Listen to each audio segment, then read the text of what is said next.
Selamat bahagia, kita bersama lagi dalam ruang bicara yang dibawakan kepada anda tentunya di Bernama TV, dan hari ini kita memilih satu topik yang saya kira cukup penting sebenarnya untuk kita sembang-sembang bersama dengan dua tetamu yang cukup istimewa yang sudah pun berada bersama saya di studio ruang bicara ini. Baiklah, topik yang kita pilih hari ini ialah pemeriksaan dan penyediaan daging import. Apa prosedurnya?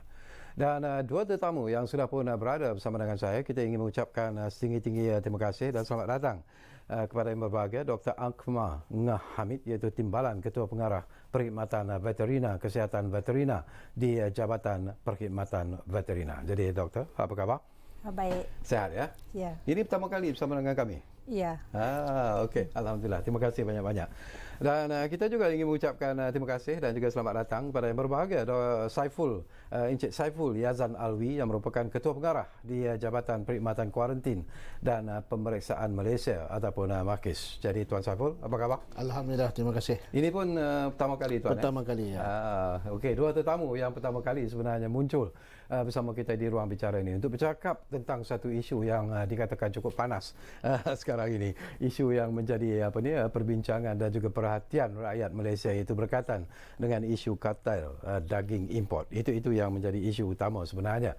Dan kami juga sebenarnya ingin memberi ruang dan juga peluang kepada anda untuk bertanya dan berkongsi persoalan berkaitan dengan isu ini, tetapi kita ingin memberi nasihat supaya soalan-soalan yang dikemukakan nanti biarlah bersesuaian dengan isu yang kita bincangkan ini. Jadi dua talian telah pun kami sediakan kepada anda di 03 2697 9767 dan juga 03 2697 9768. Dan jangan lupa, seperti biasa jugalah anda sebenarnya boleh mengikuti kami secara live di Facebook dan juga di YouTube Bernama TV. Baik, mungkin menarik kalau saya mulakan dulu perbincangan ini bersama dengan Dr. Akmal yang paling dekat dengan saya sekarang ini. Mungkin ramai yang tidak mengetahui lah tentang apa yang sedang berlaku sekarang ini. Masing-masing menyalahkan pihak tertentu dan sebagainya. Tetapi mungkin Dr. Akmal boleh menerangkan sebenarnya ada tata cara permohonan untuk membawa masuk keratan daging daripada luar negara ke Malaysia sebenarnya. Jadi boleh kita kongsi bersama Doktor. Ya, terima kasih. Bagi permohonan membawa masuk keratan daging daripada luar negara ke Malaysia. Jadi pemohonan perlu membuat permohonan dengan melengkapkan borang-borang berkaitan yang boleh dimuat turun di laman web DVS. Okay. Jadi ada 3 borang yang pemohon perlu lengkapkan, iaitu yang pertama adalah mengenai borang maklumat mengenai pertubuhan Islam untuk pengeluaran sedia halal. Yang kedua adalah borang JAKIM, iaitu permohonan rumah penyembelihan luar negara. Dan ketiga adalah permohonan ekspor daripada negara tersebut mengenai produk-produk yang hendak dieksport ke Malaysia. Jadi bagi negara yang belum pernah mengeksport ke Malaysia, mereka perlulah melengkapkan borang selidik mengenai perkhidmatan ternakan dan kesihatan awam negara pengeksport. Jadi ini adalah yang paling pentinglah bagi negara yang belum pernah mengeksport ke Malaysia. Jadi semua borang-borang yang telah dilengkapkan tu perlulah dihantar ke DBS bagi tujuan penilaian oleh pegawai-pegawai DBS dan kumpulan pakar yang dilantik. Kemudian hasil daripada penilaian akan dibentang di mesyuarat Jawatan Kuasa Analisa Risiko bagi tujuan kelulusan atau penolakan yang dipengusikan oleh saya sendirilah sebagai Timbalan Ketua Pengarah Kesihatan Veterina DBS. Okay. Jadi sekiranya permohonan tersebut diluluskan, pihak DBS akan membangunkan protokol import. Jadi berdasarkan biosecurity dan juga sanitary and phytosanitary ataupun dikenali sebagai SPS, dan seterusnya protokol import ini akan dihantar pada pihak berkuasa veterina negara pengeksport bagi tujuan mendapatkan melon balas dan komen daripada pihak berkuasa negara pengeksport berkenaan. Ya. Bila doktor sebut tentang jawatankuasa analisa risiko, selain daripada pihak DVS sendiri, siapa lagi yang duduk di dalam jawatankuasa tersebut? Biasanya kita akan menjemput kumpulan pakar tu biasanya terdiri daripada pensyarah, biasanya merujuk kepada dalam bidang veterina lah. Okay. Biasanya kita akan menjemput pihak daripada UPM akan bersama kita untuk menilai soal selidik tersebut lah. Okey, kita dapatkan pandangan Tuan Saiful Yazdan Alwi lah. Ini pun menarik jugalah, mewakili Jabatan Perkhidmatan Kuarantin dan Pemeriksaan Malaysia. Fungsi dan juga peranan yang dimainkan oleh MAKIS bila kita bercakap tentang pemeriksaan dan penyeliaan daging import ini, Tuan. Terima kasih Tuan Syarkawi. Terlebih dahulu saya mengucapkan terima kasihlah kerana menjawab MAKIS kepada pihak bernama untuk sama-sama kita membincangkan isu yang sedang hangat ni. Sedang hangat, betul. Ya, betul. MAKIS ni adalah satu jabatan penguatkuasaan yang bertindak di pintu-pintu masuk apabila barang-barang pertanian yang masuk. Pertanian ni dia termasuk daging, tumbuh-tumbuhan, sayur, buah dan juga ikan. So these three. Before this semua jabatan macam DVS, DOF yang perikanan, so mereka ada di pintu masuk. Since 2008, masa tu Yang Amat Berhormat Perdana Menteri ketika itu adalah merupakan Menteri Pertanian, Tan Sri Muhyiddin Yassin. So dia balik daripada Australia, dia tengok ada satu jabatan di Australia tu, nama dia AQIS, Australian Quarantine Inspection. So dia kata kenapa tidak kita buat di Malaysia. So that concept dia bawa dan tertubuhnya lah MAKIS. So itu idea. So the whole yang berlainan agensi tadi disatukan menjadi MAKIS. So tak perlu lagi lah veterina duduk, DOF duduk di pintu masuk untuk memeriksa barang-barang yang masuk dan keluar daripada negara kita. So our function, main function kita lah to make sure barang yang masuk, yang import dimasuk dalam negara khasnya bebas daripada penyakit dan mematuhi syarat-syarat protokol yang seperti yang disebut oleh DVS tadi. DVS dia bangunkan syarat-syarat protokol tu, protokol import. Bila masuk kita akan tengok sama ada barang yang masuk daging tadi mematuhi ke tidak syarat-syarat yang telah dibangunkan oleh DVS. We follow that one. Kalau dia tak ikut, kita tahan. That's the main function lah kalau saya nak sebut dalam konteks isu yang kita bincangkan.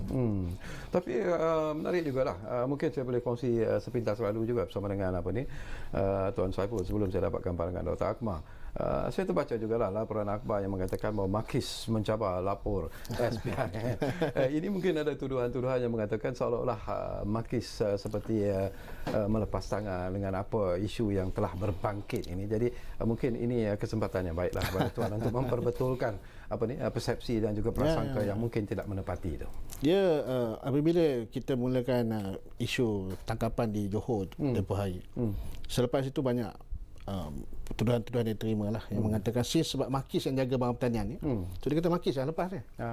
So saya ni sangat pentingkan integriti pegawai saya kita masuk. Saya tahu mana-mana pegawai saya. That's why kita banyak kita ambil tindakan, bukan tindakan, kita ambil langkah-langkah peningkatan integriti, kita cek SOP, kita buat inspektorat turun, pastikan. Dan tiba-tiba orang tomah kita. So saya kata the best way ialah lapor ke SPRM. Kalau you ada facts tu. Jangan main tuduh saja. Kan tak sedap lah kan. Jadi dia takut moral pegawai saya di pintu masuk jatuh. Jadi saya kata the best way kalau siapa yang ada maklumat yang dikatakan ada maklumat facts, report to SPRM. Macam biasa, mana-mana penguatkuasaan, agensi penguatkuasaan lapor ke SPRM yang ambil tindakan. That's fair bagi saya. Okey, menarik. Baik, kembali semula kepada Dr. Akmal. Barangkali menarik jugalah Doktor. Kalau kita lihat mereka yang terlibat dalam meluluskan pengimportan daging-daging daripada luar negara ini, sebenarnya perlu berapa peringkat sebenarnya yang perlu dilalui oleh pengimport ini sebelum ianya diluluskan ataupun ditolak? Okey. Pada dasarnya kita sebenarnya ada 5 peringkat. Ya, ada 5 peringkat iaitu dari segi permohonan, ya. Permohonan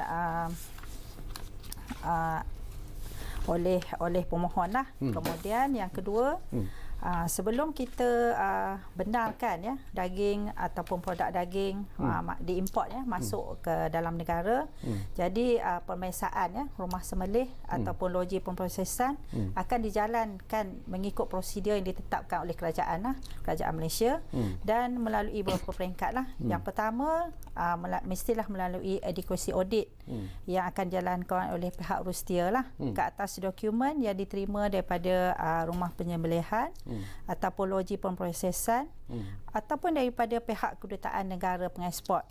Jadi kita pihak Rustia akan melihatlah semua sama ada maklumat yang dihantar kepada DBS tu lengkap ataupun tidak. Jadi jika tidak lengkap, permohonan akan ditolak dan akan dimaklumkan kepada pihak berkenaan lah. Jadi biasanya kita akan bagi tempoh selama 1 bulan supaya mereka memberi maklumat tambahan kepada DBS. Seterusnya selepas kita buat penilaian adequacy audit, jadi penilaian ini akan dibentang oleh Rustia dan akan diperlakukan di mesyuarat jawatankuasa adequacy dan pemilihan pegawai pemeriksa DBS bagi abattoir dan loji pemprosesan luar negara. Jadi di mesyuarat ini juga akan dibuat pencalonan lah pegawai pemeriksa daripada DBS, daripada JAKIM serta KKM lah jika melibatkan pemeriksaan di India. Jadi dan juga termasuk senarai rumah penyembelihan ataupun loji pemprosesan yang akan diperiksa lah. Jadi semasa pemeriksaan atau audit ataupun on-site yang dijalankan oleh pegawai pemeriksa teknikal daripada VS, dia bermula daripada pemeriksaan antemortem, iaitu di mana haiwan masih hidup yang berada di kawasan rumah sembelih. Kemudian seterusnya pemeriksaan dibuat semasa sembelihan ternakan, di mana di situ peranan JAKIM lah untuk membuat pengesahan sama ada mengikut syarat ataupun tidak lah, mengikut halal dari segi hukum syarat dan halal. Kemudian pemeriksaan pengeluaran organ dalaman, kemudian pemotongan karkas dan pemeriksaan postmortem akan dibuat oleh pegawai pemeriksa lah. Kemudian seterusnya karkas akan disejuk dan disimpan pada suhu 2 hingga 8 degree Celsius lah.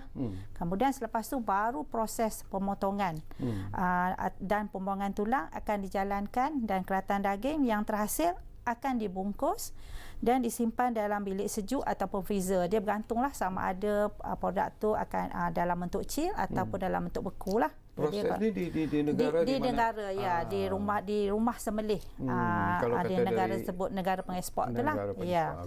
Kemudian pegawai pemeriksa yang terlibat juga akan membuat pemeriksaan ke atas pengangkutan, iaitu lori yang terlibat untuk yang digunakan oleh rumah penyembelihan berkenaan lah untuk penghantaran maknanya produk daging yang terhasil di rumah sembelih tu.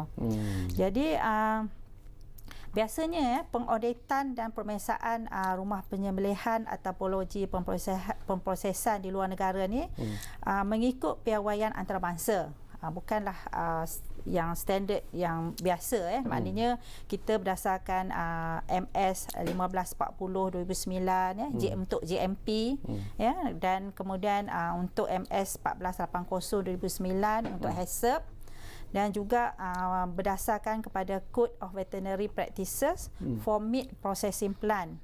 Jadi ini meliputi kawalan penyakit haiwan dan zoonotik, termasuk keselamatan produk yang dihasilkan. Jadi standard-standard ni lah yang digunakan oleh pegawai pemeriksa lah semasa membuat pengauditan di rumah sembelih tersebut. Jadi setelah pemeriksaan selesai dijalankan, pemeriksa yang dilantik iaitu DBS, JAKIM dan KKM jika berkaitan akan diberi tempoh selama 1 bulan untuk membuat pembentangan mana hasil penemuan audit di mesyuarat jawatankuasa teknikal pengiktirafan abattoir atau loji pemprosesan luar negara di peringkat DBS. Ini mereka perlu bentang di peringkat DBS lah. Dan akan buat pengesyoran jika menepati syarat-syarat yang telah ditetapkan oleh kerajaan Malaysia. Jadi pengesyoran ni dibuat secara kolektif, bukan seorang, bukan satu jabatan. Maknanya melibatkan 3 jabatan dan seterusnya diangkat ke peringkat Kementerian Pertanian dan Industri Makanan ataupun MAFI.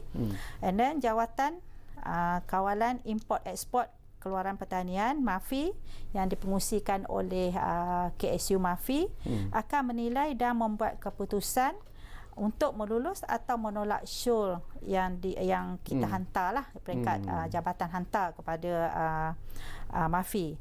Jadi mana-mana rumah penyembelihan atau loji pemprosesan yang telah diluluskan akan dimuat naiklah ke laman web DVS, dan surat perakuan kelulusan akan dihantar ke negara pengeksport melalui kedutaan mereka di sini.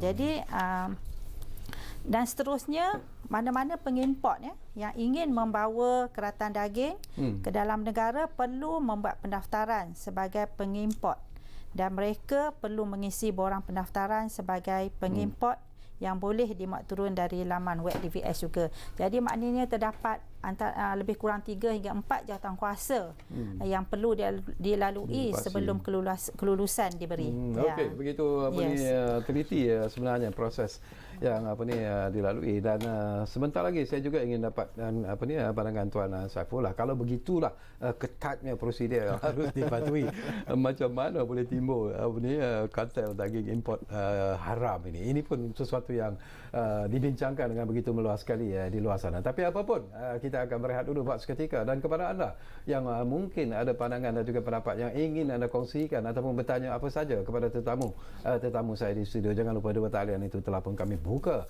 kepada anda sebenarnya di 0326979767 dan juga 0326979768. Kita rehat dulu.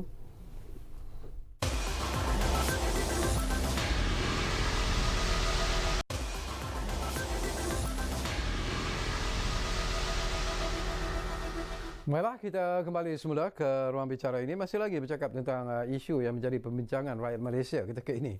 Pemeriksaan dan penyeliaan daging import, apa prosedurnya. Jadi barangkali Tuan Saiful mendengar apa yang disebut oleh Dr. Akmal, begitu ketat sebenarnya prosedur yang mesti dilalui oleh pengimport daging daripada luar negara. Tetapi macam mana boleh timbul pula kartel daging import secara haram ini sebenarnya? Daging haram lah, itu yang dimaksudkan. Jadi mungkin kita boleh kongsi sikit, Tuan. Terima kasih Tuan Syarkawi. Saya suka sebab perkataan kartel tu sendiri. Adakah wujud kartel? Persoalan pertama dia. Betul ke kartel tu ada di Malaysia ni? Itu persoalan dia. Dia kartel ni by economic terms ni dia selalu disebut dalam ekonomi ni dalam oligopoly teori, di mana a few entities of business dia orang ni bergabung dan dia menentukan output berapa banyak nak keluar dan berapa harga kita tentukan. Ekonomi dari segi ekonomi dia bukan mengiktiraf, dia menyebut kartel ni. Itu maksudnya kartel. Ialah di kalangan mereka yang pengeluar. So pengeluar daging seluruh dunia ni, banyak negara. Bukan saja yang telah memohon, yang tak mohon pun dia orang in the business, cuma tak hantar ke negara kita lah, dia hantar ke negara lain. Dia ada orang yang kata haram tadi. Sebab apa? Sebab dia orang tak ada mengikut apa yang telah kita tentukan tadi, yang panjang lebar Dr. Akmal sebut tadi. So these people, this cartel sebenarnya di luar dalam bisnes daging, tapi di luar negara sana. They are the one, the cartel yang mewujudkan benda ni, yang cuba masuk bukan saja ke dalam negara Malaysia, tapi ke negara lain, ke Thailand, ke Indonesia, ke banyak negara, Philippines. So this cartel memang kalau nak kata kewujudan, bukan saja saya kata ada di luar, tetapi juga dalam ekonomi pun mengiktiraf mereka di kartel. Yang kartel yang halal ni kalau macam kita tahu ialah OPEC. OPEC tu salah satu bentuk kartel di mana negara pengeluar minyak menentukan output dan berapa harga yang ditentukan. So bila kita faham tentang kartel ni, it is not kita tau, sebab kita ni pengimport. Kita punya SSL Dr. Akmal boleh confirmkan. That's why tak cukup menyebabkan kita terpaksa mengimport daging-daging yang untuk masuk to fulfill the requirements of the country, rakyat kita. Jadi kalau ikut statistik macam this year alone, Januari until November kan, kita lembu dengan kerbau daging yang kita masuk ni around dalam dekat 122,000 metric ton yang masuk. Banyak.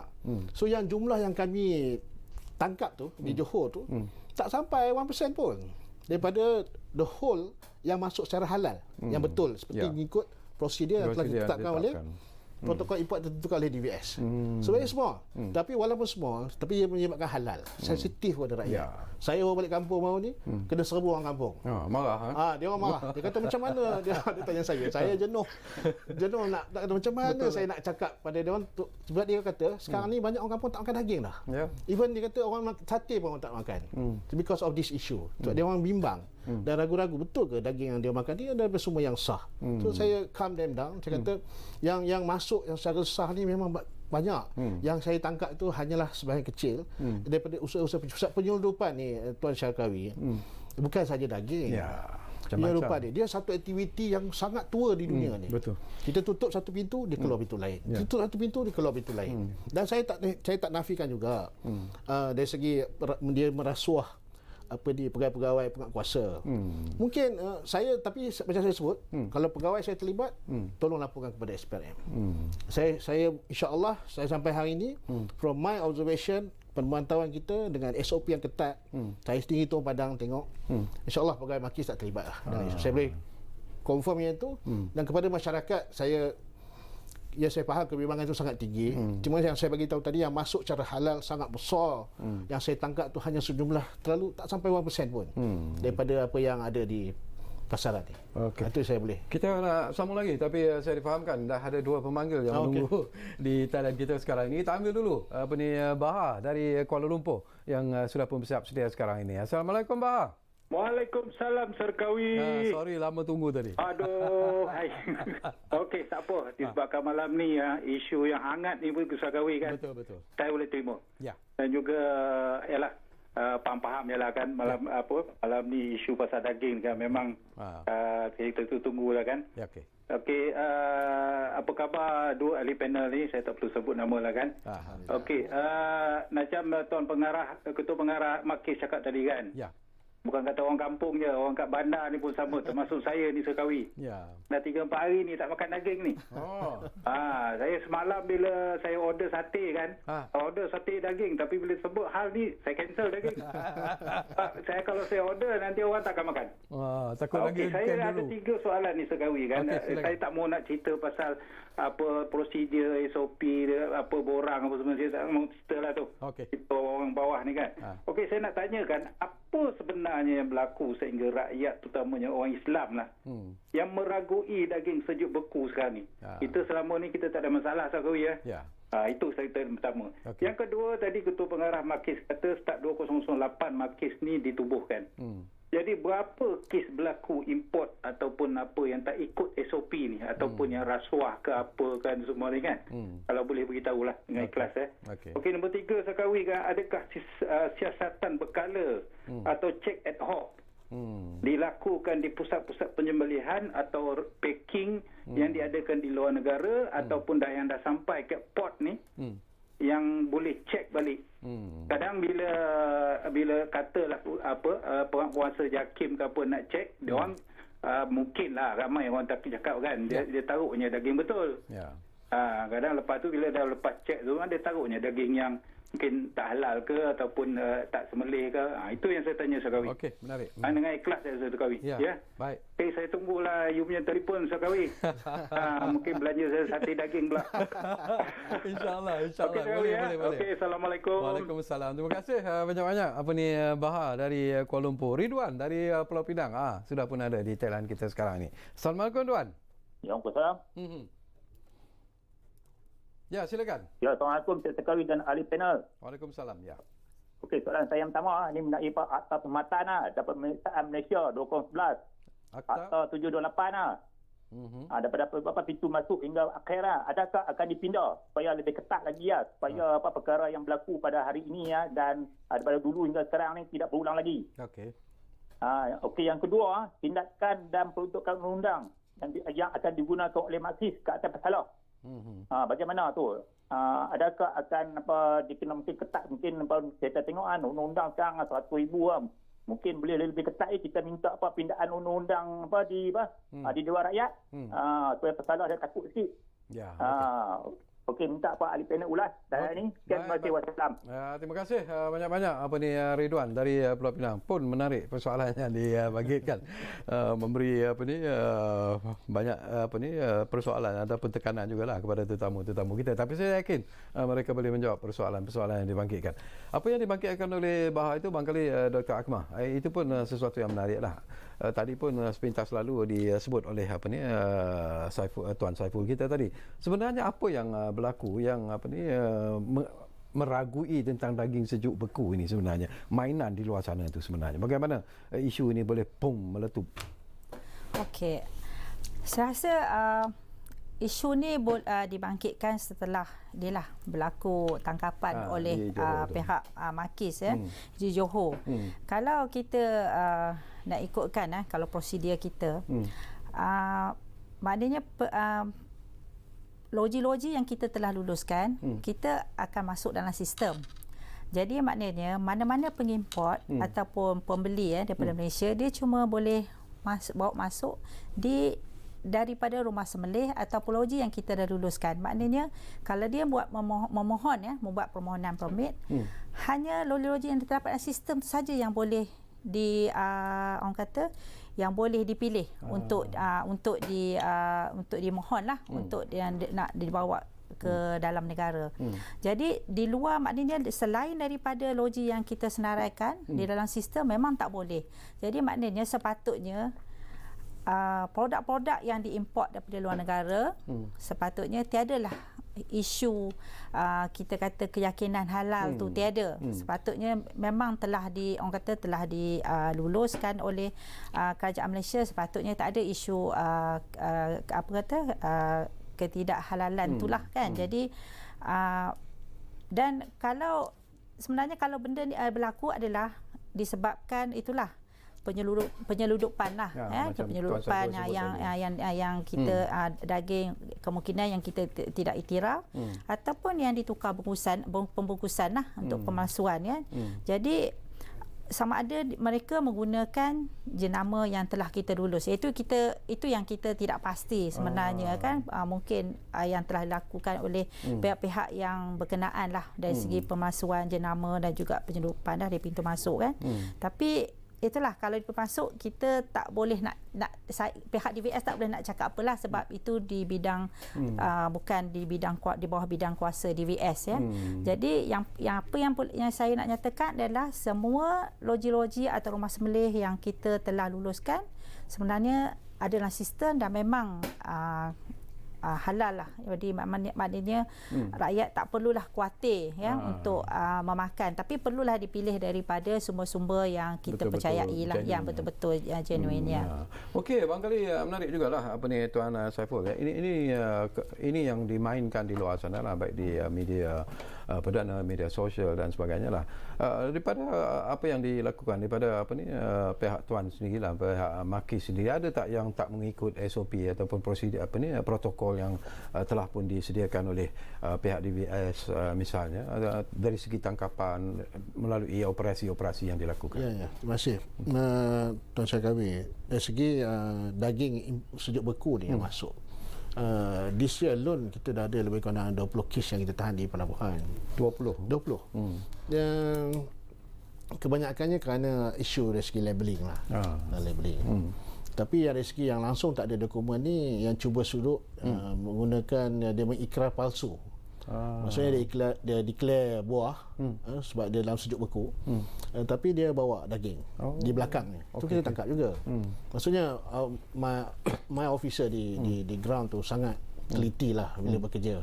Dia kata penyelundupan ni yang terlepas pandang, ataupun dia kata kat mana bocor boleh masuk sudut ni. Sudah tentu dia melalui pelbagai methods lah yang penyelundup sangat pandai bermain. Yang pertama tadi menggunakan pengikiran palsu yang saya syak lah. Kita masih menyiasat lagi macam mana boleh masuk melepasi Makis punya ni. Keduanya from the sepadan melalui sungai.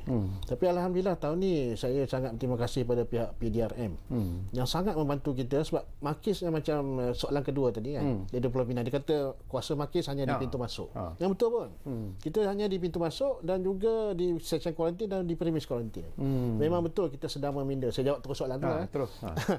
kita sedang meminda Akta 728 Makis, di mana selepas kita buat pindaan ni, sekarang ni di peringkat di Jabatan Program Negara.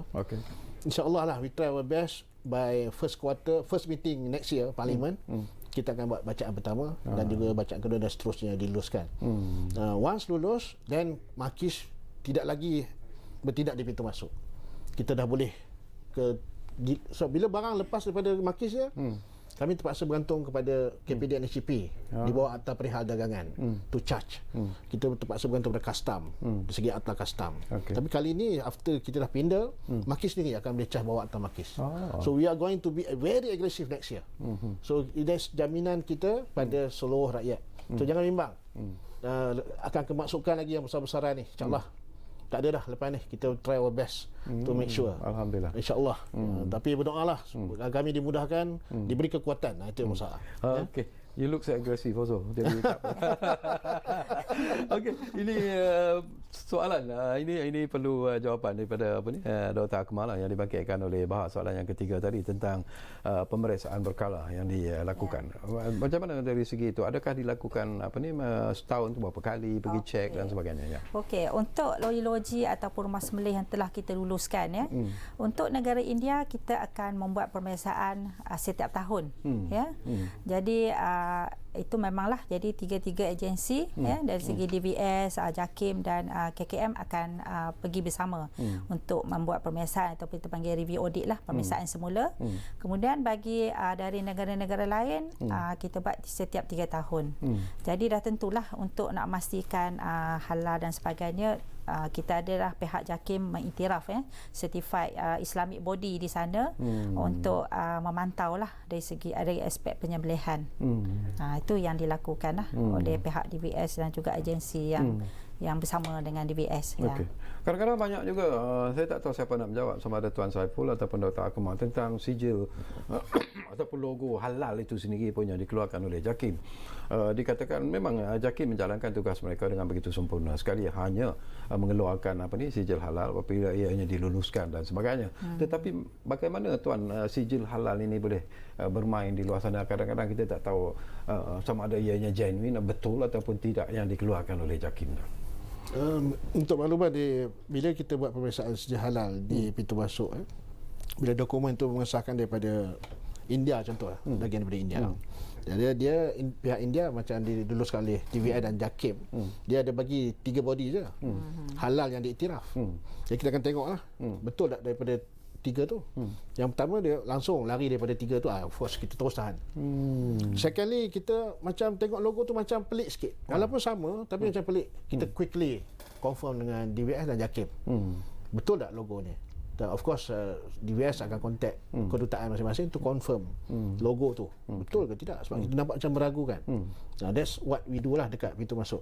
Kita sangat teliti lah benda tu sebelum buat kita pelepasan. Cuma of course kadang-kadang kita duk tarik tali dengan port authority lah, sebab lagi lambat kita tahan, consignment yang lain tu lagi lambat nak masuk.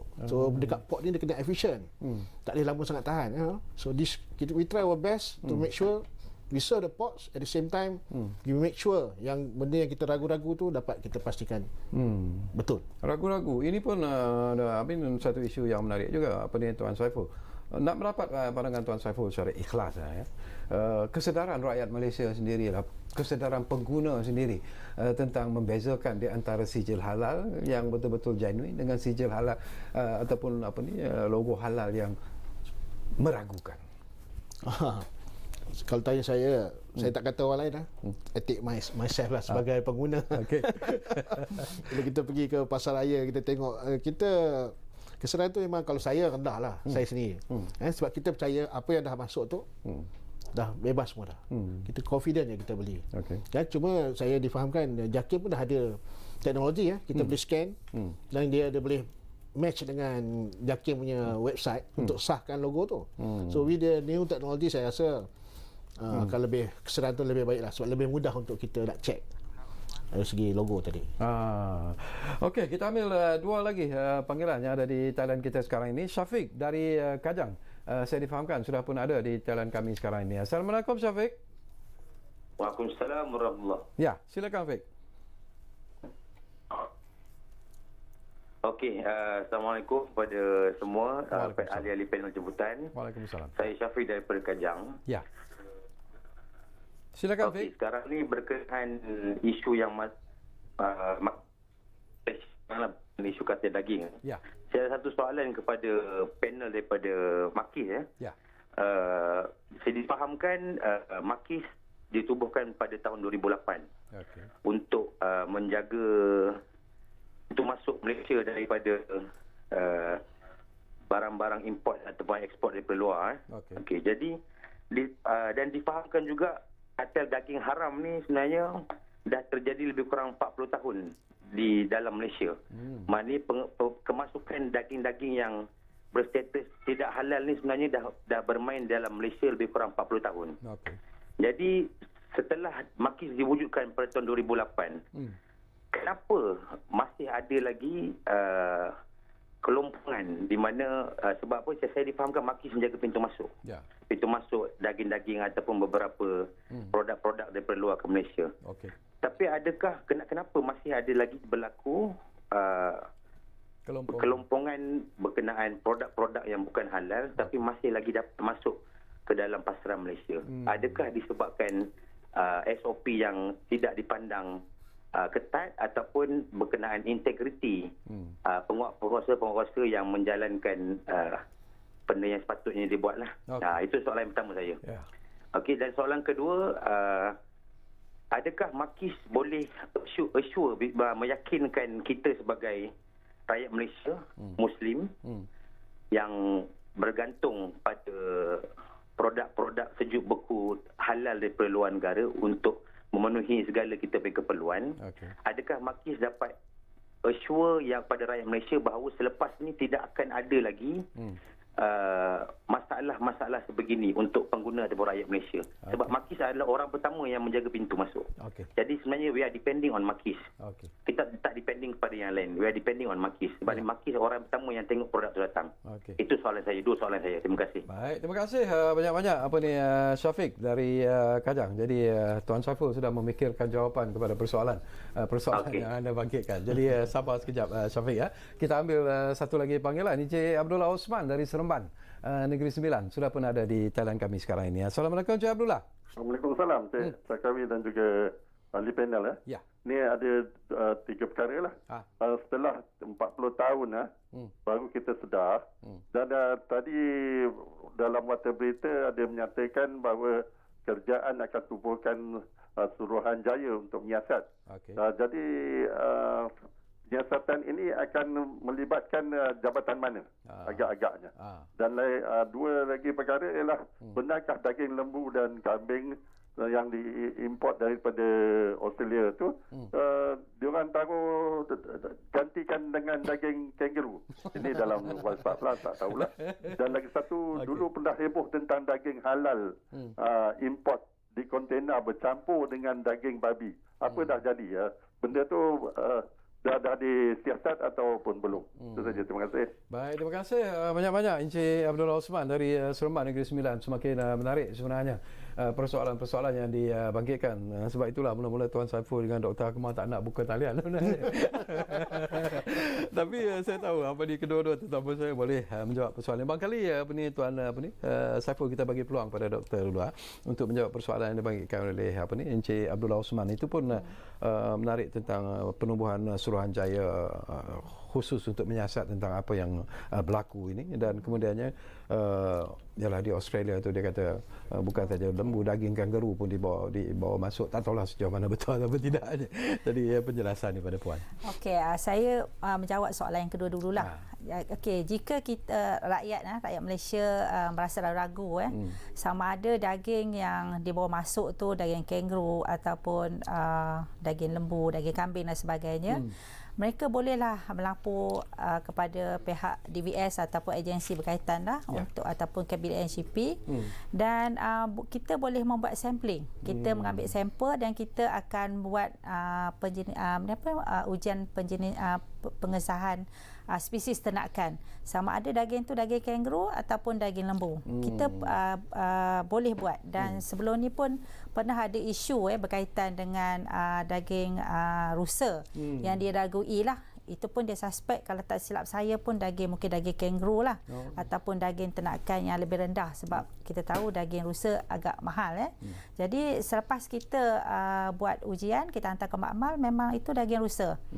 Jadi mana pihak yang orang kata yang merasa ragu, bolehlah maklum kepada pihak DBS ataupun pihak yang berkaitan lah, untuk kita membuat siasatan. Kita ambil sampel dan kita hantar ke makmal. Ini yang campur dengan daging babi pun sama juga. Ya, boleh. Semua kita boleh buat laporan kalau meragui. Yes. Jadi adalah beberapa makmal seperti makmal veterina, yang itu makmal kesihatan awam veterina di Salak Tinggi, dan juga Jabatan Kimia. Kita kedua-dua makmal tersebut boleh menjalankan analisis tersebut. Dan bagi soalan pertama berkaitan dengan penubuhan Suruhanjaya, memang bagi saya amat malu-alukan lah, supaya kita lebih transparent. Betul. Dan kita tak ada masalah untuk memberi maklumat lah kepada Suruhanjaya tersebut untuk mendapat maklumat berkaitan dengan isu kartel ni. Okey, Tuan Saiful, Syafiq dari Kajang tadi banyak menyentuh tentang peranan yang harus dimainkan oleh Makis, yang telah dimainkan oleh Makis, tapi masih lagi ada kebocoran, masih lagi ada perkara-perkara yang tak dijangkakan berlaku dan sebagainya. Jadi komen reaksi daripada Tuan Saiful. Terima kasih kepada Tuan Syafiq yang bertanya tadi lah. Concern dia. Dia 40 tahun tu sebenarnya saya pun tak tahu dari mana datang. Saya syak dia was plug lah. Sebab saya tak dapat maklumat 40 tahun tu. Sejak dari mana datangnya sumber 40 tahun yang dimainkan di media. Yang dimainkan di media. Until now saya tak jumpa 40 tahun. Kalau tanya saya tadi, macam saya sebut awal tadi, penyeludupan ni dah berlaku zaman barter trade lagi. Bukan zaman sekarang. Cuma dari segi jumlah tu besar kecil. Itu kita sedang siasat. Dan untuk makluman Tuan Syafiq, kita tahun ni saja contoh yang saya boleh bagilah. Lembu hidup yang diseluduk daripada Thailand melalui sungai. Kita tangkap PGA, polis tu, saya terima kasih polis ni, dekat 200 ekor until today, Januari tu November. 200 ekor polis tangkap dan serah pada Makis. So how serious kita, sebab bila macam DBS sangat maklum lah, lembu yang masuk seluduk ni memang berpenyakit. Khasnya FMD, foot mouth disease, memang ada punya. That's why bahayanya kalau, walaupun tak bahaya kepada manusia, tapi dia ada kebahayaannya kepada industri. So yang itu saya kata, we are serious about this. That 40 years tu saya tak pasti daripada mana datang, dan kelompongan tu polis tangkap dadah hampir setiap hari. Takkan kita kata polis tak buat kerja. Macam saya sebut tadi, penyelundupan ni kita tutup satu pintu, dia masuk pintu lain. Kita tutup satu cara, dia tutup masuk lain. So bukan saya nak bagi alasan kenapa berlaku orang boleh masuk, tapi that's the facts. Yang negara kita perairan dia sangat panjang, sangat luas. Pintu sepadan kita dengan sungainya, dengan bukitnya, macam hal itu, bila kita betul-betul bertegas, tengok kuasa kita dah kena tembak, kerana mereka betul-betul berintegriti. Ini adalah risiko-risiko yang kami kena ambil. Saya ingat rakyat kena faham itu. Secondly, untuk makluman Tuan Syafiq, to date, this year alone, 1,220 kes dah Makis dah buat. It's 1,020. Kalau kita bagi by hari pun, setiap almost 3 kes, 4 kes sehari yang kita tahan di pintu masuk. Memang betul lah, saya terima kasih kerana dia mengatakan bahawa Makis adalah peninding. Kita the first line yang masuk tu. Memang betul. Saya bagi jaminan kepada Tuan Syafiq, Makis very serious. Saya sendiri turun padang. Bukan kata orang lain turun padang, saya sendiri turun padang, to make sure SOP tu dipatuhi. Siapa-siapa pegawai saya tak patut SOP, saya akan bagi surat tunjuk sebab for them. And then untuk makluman Tuan Syakawi, saya introduce last year, dah 2 tahun dah, satu janji sebelum start shift. Saya panggil keramat Makis. Dia have to swear before they start their work, untuk bertahankan integriti daripada salah guna kuasa, rasuah. This keramat ni dia have to mention every shift, setiap kali orang mulakan tugas, just as a reminder bahawa kita menjalankan amanah, sebab ini melibatkan makanan yang dimakan oleh rakyat. So kita kena jaga amanah ni, besar amanah kita ni. That's why kita kena sangat berintegriti. That's yang saya buat, dan saya pastikan semua pintu masuk saya mengamalkan ni. Dah lalu 2 tahun dah amalan ini. Ini antara langkah-langkah integriti yang saya cuba terapkan dalam Makis, supaya insya-Allah bila Makis kuat, kita tunjukkan kita bersungguh-sungguh, rakyat akan lebih yakin dengan apa yang masuk dalam negara. Kerjasama Makis dengan agensi lain lah seperti custom dan sebagainya. Alhamdulillah. Terima kasih. Saya ucap terima kasih khasnya custom. Sebab kami ni seirih dengan custom. Beza antara tugas Makis dengan custom bila barang masuk, declaration je kalau dia declare dalam barang import masuk disebut pertanian saja terus pergi Makis. Sehingga Makis lepas baru custom lepas. Selagi Makis tak lepas, so bukan barangan pertanian, custom. Okey, kembali semula kepada Dr. Akmal lah. Barangkali jaminan daripada DBS sendirilah bahawasanya macam disebut tadi lah prosedur yang ditetapkan oleh DBS begitu teratur, begitu ketat sekali lah. Negara mana yang selalu mungkin memberi masalah dari segi pengimportan ini selain daripada apa yang doktor sebut? Mungkinlah kita just untuk kongsi pengalaman. Okey. Kalau nak kata negara yang sering memberi masalah tu, saya rasa sebab kita ni lebih kepada pemeriksaan dan jadi memberi kelulusan. Jadi bila dah lulus, biasanya negara tu akan ikut kita punya prosedur yang menjadi isunya adalah bila berlaku penyeludupan itu sajalah, ataupun mungkin pencampuran mungkin dalam kontena mungkin ada pencampuran, itu saja yang kita sendiri tidak bukan di bidang orang kata bidang kita lah, sebab dia dibuat di luar negara. Jadi sebenarnya itulah kita minta kerjasama biasanya bersama dengan Makis lah. Maknanya sama ada produk tersebut yang mematuhi spek kita yang kita telah tetapkan, kemudian akan diperiksa lah semasa masuk ke dalam negara. Itu sebenarnya sebab kita dah tetapkan ini produk-produk yang telah diluluskan, yang boleh masuk ke dalam negara. Jadi kalau ada yang tidak betul, maknanya berlaku penyelewengan lah di mungkin di negara asal lah, yang kita sendiri pun tak dapat nak kawal. Bila doktor sebut tentang soal itu, saya terbaca satu laporan yang dikeluarkan di media kita lah, mengatakan bahawa kartel ciplak 3 jenama daging Australia. Yang pertamanya ialah GBP Australia, yang kedua ialah Ararat Meat, yang satu lagi dia tak nak mention lah. Jadi apakah ini sebenarnya berlaku ataupun DBS tahu tentang apa yang berlaku? Okey, kalau kita kata merujuk kepada syarikat GBP, memang syarikat ataupun loji yang kita luluskan. Jadi sepatutnya tiada isu lah penyelewengan ini berlaku lah kalau dia betul-betul follow, unless ada yang orang kata macam saya katalah, mungkin ada membuat perkara yang tak betul lah di sana. Tapi sebenarnya GBP tu yang dimasukkan dalam itu memang kita dah luluskan lah. Since dah beberapa tahun sebenarnya. Mungkin tak silap saya mungkin since 2015. Dah lama ya.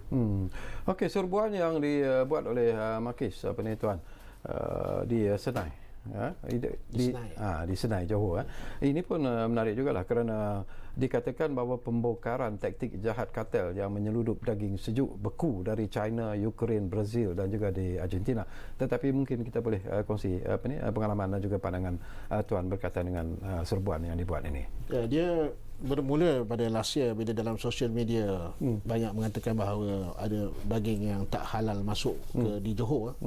So sejak daripada itu kita bersama dengan custom telah buat resikan hampir 5 bulan, dan pada bulan 9 kita dapat aduan awam yang solid. Bila kita match dengan resikan kita, dia matching, dia match info tu. So bila dia match, kita go to the ground lebih detail dan memberanikan diri untuk melawat kawasan-kawasan yang disebutkan. Dan kita dapati ada unsur-unsur yang meragukan.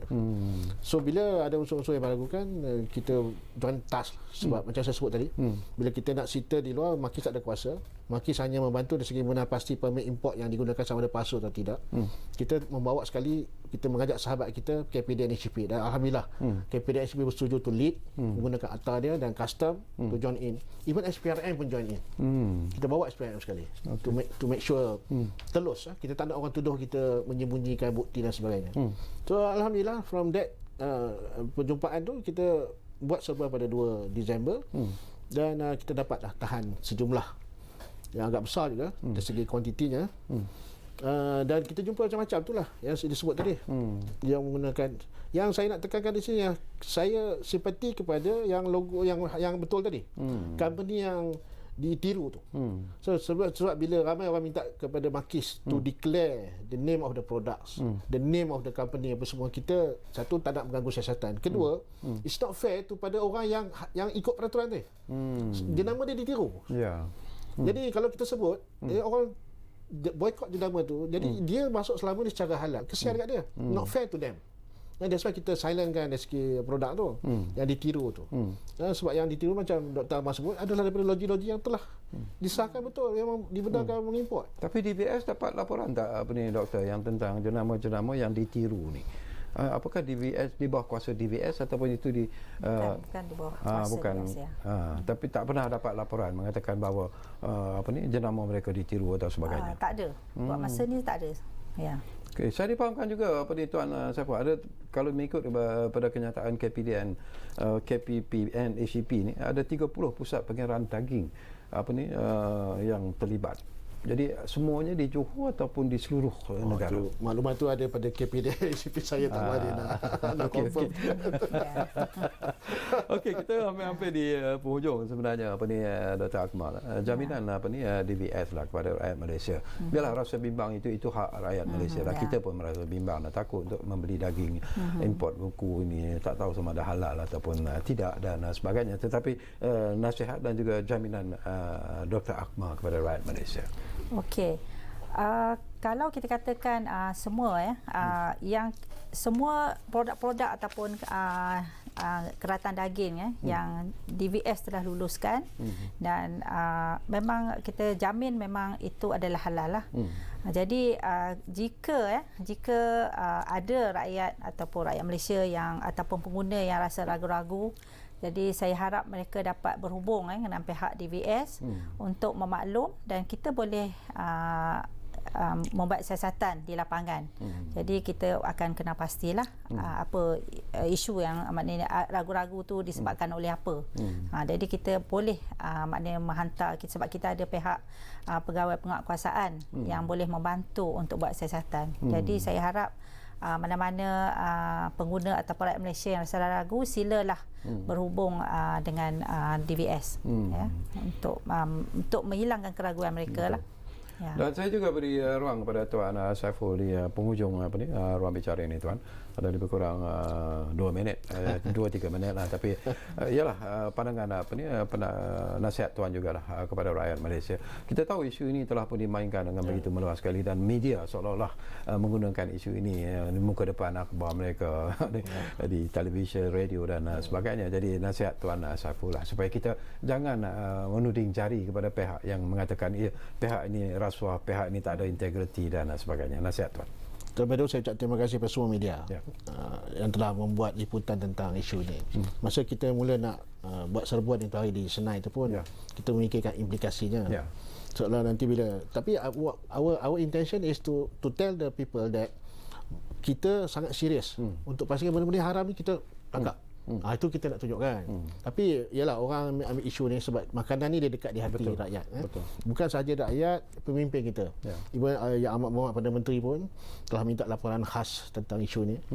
Menteri Pertanian dan Industri Makanan pun, Datuk Seri Ronald pun memberi perhatian khusus tentang benda-benda ni sebab dia semua orang terkejut bila kita dapat tangkap yang agak besar ni. Tapi macam saya sebut tadi, yang kita bawa masuk lagi besar, yang halal, yang sah, lagi besar, 122,000 tan yang kita dah masuk setakat ni. Banyak yang sah, yang halal, yang mengikut peraturan. Yang kita tangkap tu sebenarnya walaupun bunyi dia besar, nampak macam gudang, tapi sebenarnya dari segi jumlah yang masuk secara sah ni sangat kecil yang kita tangkap itu. For us to show to the people, don't worry about kita penguatkuasa, kita buat kerja kita. Kita tak ada rasuah, kita integrity tinggi. Itu that the message we want to give to the people. Secara ringkasnya Tuan setujulah kalau kita tubuhkan satu suruhanjaya siasatan terhadap apa yang berlaku. Why not? Even SPRM pun sedang siasat benda ni. Okey, terima kasih banyak-banyak kepada Tuan Saiful Yazan Alwi, iaitu Ketua Pengarah di Jabatan Perkhidmatan Kuarantin dan Pemeriksaan Malaysia ataupun Makis. Setinggi tinggi terima kasih kepada Dr. Akmal Hamid, iaitu Timbalan Ketua Pengarah Perkhidmatan Veterina Kesihatan Veterina di Jabatan Perkhidmatan Veterina ataupun DVS, dan tentunya kami cukup selesa sebenarnya sembang-sembang bersama dengan kedua-dua tetamu ini, dan sekurang-kurangnya kita mendapat satu penjelasan yang agak baik sebenarnya daripada kedua-dua tetamu ini, dan kita juga mengharapkan bahawa sebagai rakyat Malaysia kita juga harus memberi kerjasama kepada DVS, harus memberi kerjasama kepada Makis dan juga kepada agensi-agensi lain yang terlibat dalam usaha untuk mengawal apa yang disebut sebagai pengimportan daging-daging yang dikatakan tidak halal dan sebagainya. Dan saya percaya pihak-pihak ini akan menjalankan tugas mereka dengan begitu, dengan penuh dedikasi dan juga penuh integriti. Jadi terima kasih kepada anda semua yang menumpukan perhatian bersama kami di Ruang Bicara. Kita jumpa lagi, insyaAllah. Assalamualaikum.